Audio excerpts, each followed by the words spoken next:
Hello everyone, I'm David Mercer. Perhaps in these difficult economic times you know someone who has lost their home. Or perhaps they haven't lost their home due to the recession, but due to their own choices they've made regarding overspending. Do you know someone, perhaps a neighbor or in your own family, or maybe even yourself, that seems to be addicted to spending? They want to have more, the newest and the largest home. They have to have the latest luxury automobile or snowmobile.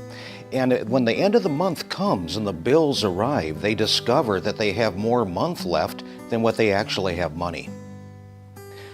Perhaps you know someone else who is a self-appointed critic. They're always in your face, always fault-finding, never satisfied. Perhaps that person is indeed a real grouch.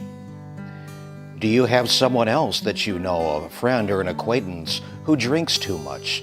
Perhaps this person drinks so much that they show up late for work, or perhaps they don't show up at all.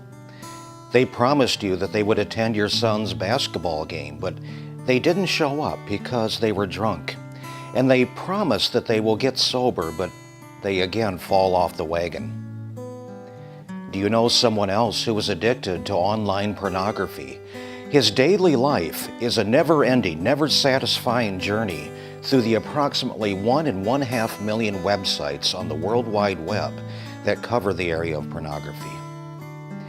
Many such people are unwilling to engage in the hard work of self-reflection, self-examination, because when they hold up that proverbial mirror to themselves, they don't like what they see.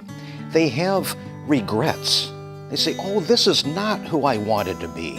I don't want to be addicted to spending. I don't want my hard-earned money to burn a hole in my pocket.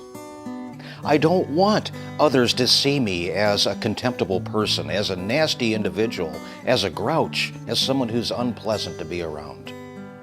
I don't want to be this drunk or this alcoholic. My high school graduating class, after all, voted me most likely to succeed, and they even wrote that in my yearbook. They didn't vote me most likely to be drunk and enslaved to the bottle. That's not who I am, certainly not who I want to be.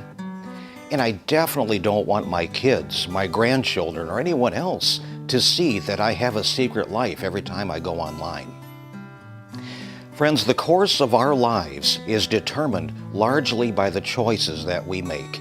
Yes, there are exceptions, there are circumstances that are beyond our control, but by and large, more often than not, our lives are determined by whatever decision, whatever choice that we make.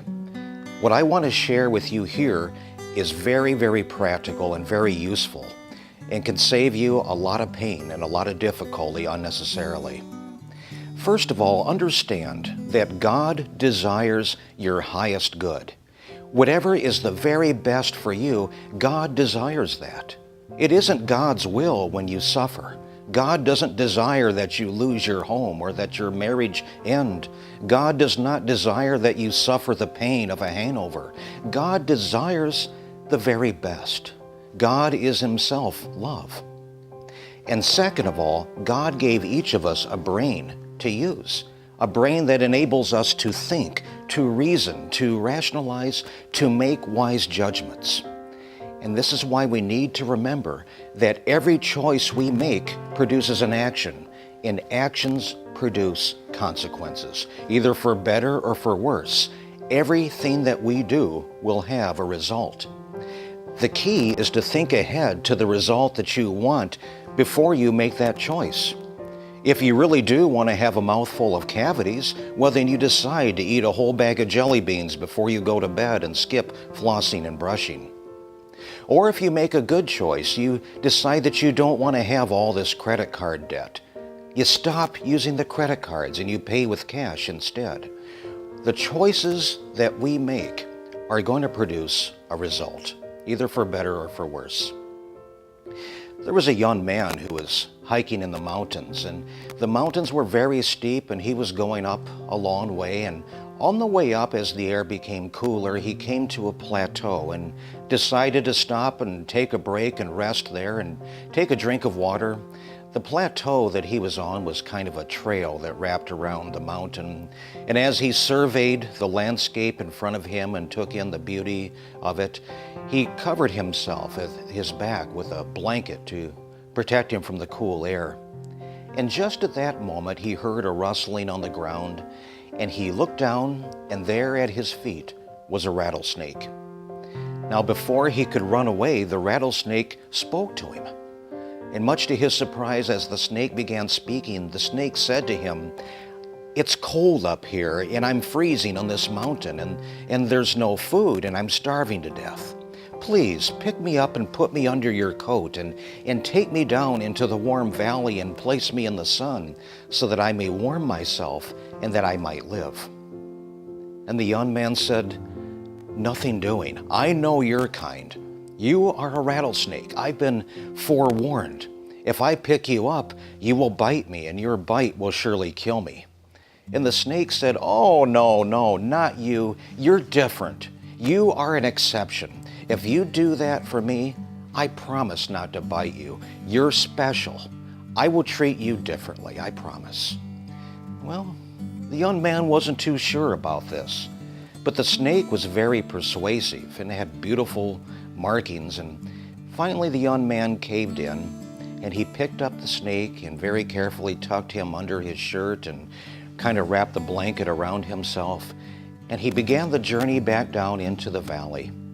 And very carefully he took the snake out from under his shirt and placed the snake on a rock that was in the sunlight, so the snake could indeed warm himself. No sooner had he placed the snake down when the snake coiled up and then lunged at the young man and bit him in the leg. And the young man cried out in pain, "But you promised that you wouldn't bite me, that I was special, that I was different."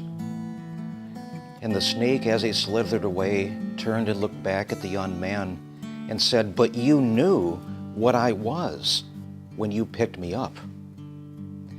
Friends, none of us are special. None of us are so special, are so different, that we're going to be an exception. When we make a bad choice, that bad choice, sooner or later, is going to coil up, lunge at us, and bite us. Know what it is before you pick it up. There are no exceptions in life. Good choices produce good results. Bad choices produce bad results. The key to overcoming many of life's problems is about the choices that we make. Finally, I'm reminded of a beautiful plant that lives in the Australian outback. It's called the sundew.